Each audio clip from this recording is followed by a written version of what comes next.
How did God keep his promise to Abraham while his descendants lived in Egypt? This is the question that we seek to answer today as we continue our verse-by-verse study of the book of Acts on Walking Through the Bible.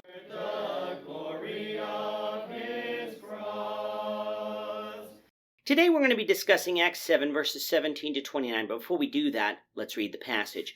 If you have a Bible with you, turn to Acts chapter 7 verse 17, but if you don't have a Bible, don't worry, just follow along with us on the screen. The version that we'll be reading from is the New King James Version. So, Acts chapter 7, beginning at verse 17. But when the time of the promise drew near, which God had sworn to Abraham, the people grew and multiplied in Egypt, till another king arose who did not know Joseph. This man dealt treacherously with our people and oppressed our forefathers, making them expose their babies so that they might not live. At this time Moses was born and was well-pleasing to God, and he was brought up in his father's house for 3 months. But when he was set out, Pharaoh's daughter took him away and brought him up as her own son.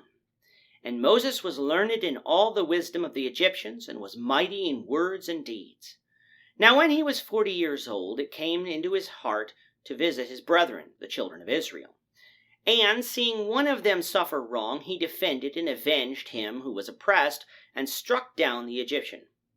For he supposed that his brethren would have understood that God would deliver them by his hand, but they did not understand. And the next day he appeared to 2 of them as they were fighting, and tried to reconcile them, saying, Men, you are brethren. Why do you wrong one another? But he who did his neighbor wrong pushed him away, saying, Who made you a ruler and a judge over us? Do you want to kill me as you did the Egyptian yesterday?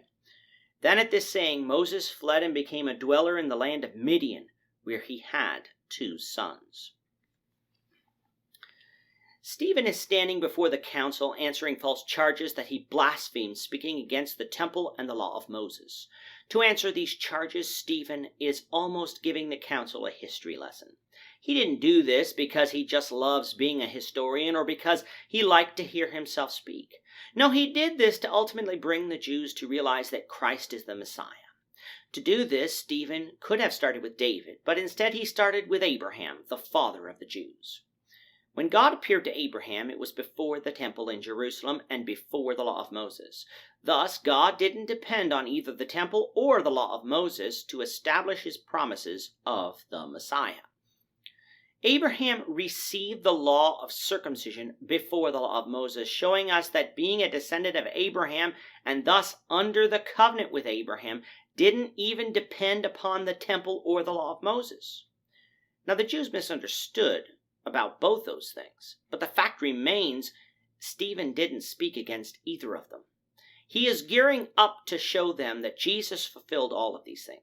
Thus far, Stephen has taken us from Abraham through Isaac, through Jacob, through Joseph, which is how Israel came down into Egypt in the first place, and he is now ready to introduce us to Moses.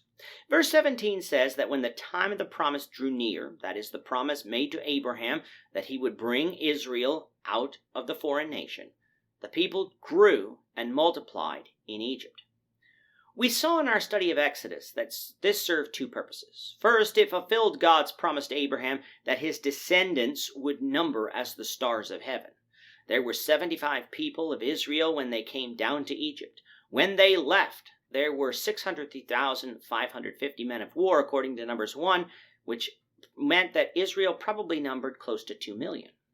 Under normal means, this population explosion would have taken much longer than 400 years, but God was at work, making Israel fruitful, meaning that God increased the population rapidly.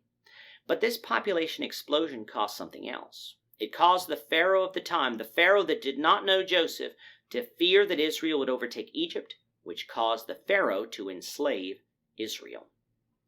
Back in Genesis and Exodus, we noted that Israel's freedom of movement seemed to be restricted, probably beginning during the days of Joseph.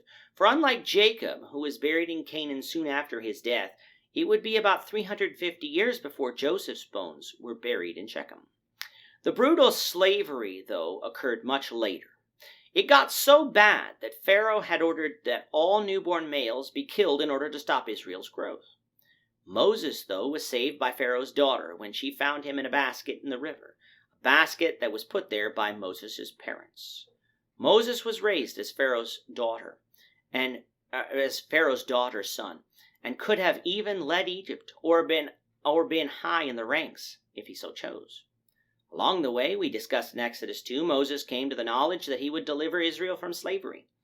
How he obtained this information, we don't know, but what we do know is that while Moses knew this fact, the Hebrews did not. And so when Moses killed an Egyptian who was abusing the Hebrews rejected Moses' leadership, saying, "Who made him," meaning Moses, "the ruler of the Hebrews?" In acting here, Moses acted before God designed, and in a way that God didn't approve of, and so Moses had to flee Egypt and dwell in Midian in order to escape the hand of Pharaoh. While in Midian, Moses married and had 2 sons. But even through all of this, Moses was still selected to be a leader in Israel. But he would do so in God's time.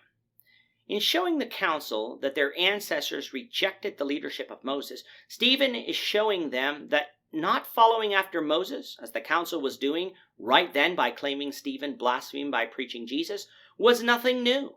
Their ancestors did that constantly, right from the beginning. We'll continue with this, the Lord willing, in the next lesson.